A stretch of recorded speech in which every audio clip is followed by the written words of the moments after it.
Kia ora Star Wars fans, welcome to middle-aged Kiwi man collecting Star Wars figures. In this video it's another BVR, another big vehicle review, and we're going to do this beauty, the ARC-170 Starfighter. I love this ship, it's a beast of a one.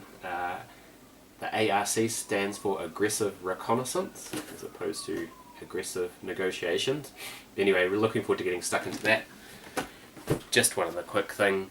I had one of those moments where I'm both a genius and an idiot at the same time.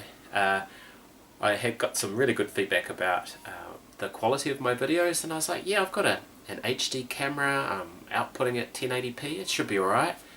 And then I realised when I was looking up my camera versus a new version that there was another setting on this camera to make it higher quality. So now I've got it on that higher quality video, so hopefully you guys see a difference. Anyway, let's get stuck into the review. Alrighty, here's the box, and as you can see it's from the Clone Wars, the Red Line ARC-170. One of the things straight away you notice is there's a Death Star being constructed there, and that is an Imperial symbol, so we'll have a look at that in a second. Ideally I would have liked an ARC-170 fighter from Revenge of the Sith with the maroon colours, and those are the only ones in the movie, but I've got this one, and if I turn the box around we get a bit of an explanation why. So this is Imperial, and it was designed and developed for the Republic for assault and recon operations. ARC stands for Aggressive Reconnaissance, but this is a Galactic Empire one, and that's why it's got those colours. But the box is very, very cool. This has not been opened. The other thing I like about this box, and there was a few in this era, it says package converts to diorama, and if you can see there, that it's like a cutout.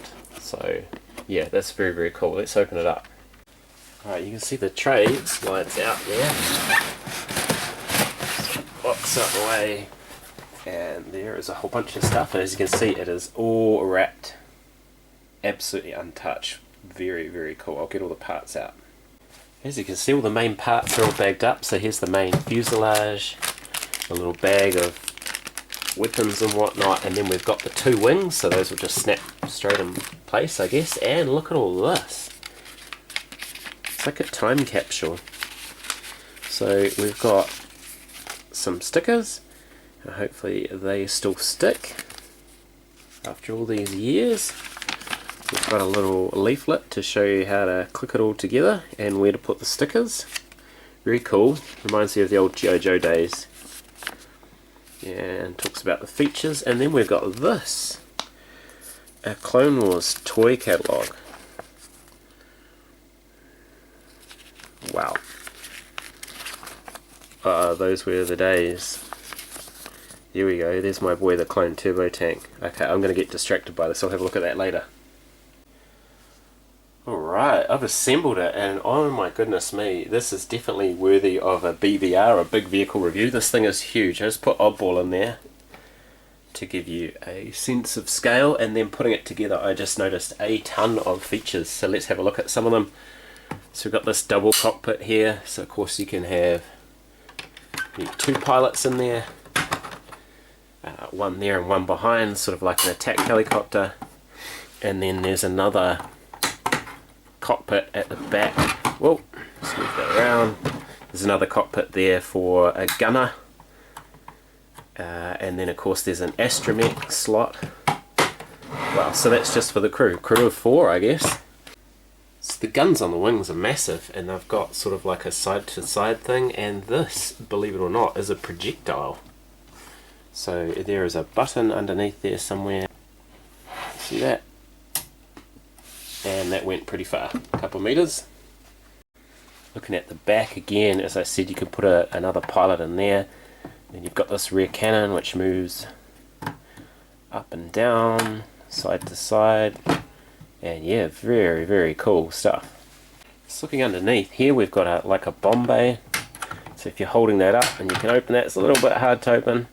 It's got a couple of bombs in there, so you tip it upside down, those will fall out, presumably. Well, one of them did. And under here there's a really nice play feature. So you open these flaps and it hides a little handle from which you can hold the whole thing. I'll see if I can get that out. So there you go, there's the handle all pulled out, Oh, this thing is so big it's getting tangled up with the tripod. And it's got some sort of trigger on there. No idea what that trigger does. Well, so according to the instructions, that trigger operates the bomb doors, which is pretty cool. And then of course, to put it into attack mode, you just pull all of those extra wings. Look at that. That looks very cool. Very hard to get in shot. Move my hand out the way. Looking very cool. So that looks really cool, and once again it's such a big vehicle it's hard to get it all in shot. And there was just the one feature that I missed having a look at the instructions, and that is under here there is some landing gear that pops down just so you can sit it flush on the table. But all in all, it is a fantastic vehicle. I'm really happy to have found one completely brand new in box. Okay, and there is the part of the package that converts into a diorama, and you can see that you can fold these bits around, but honestly that is way too small for this vehicle. Check it out. Yeah, it's not really a diorama for this vehicle. There's a couple of comparisons. This is the Razor Crest, obviously, and look at that.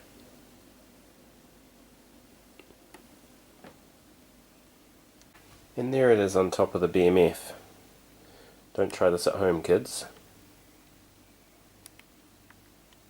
And it's basically the same size as a Republic gunship.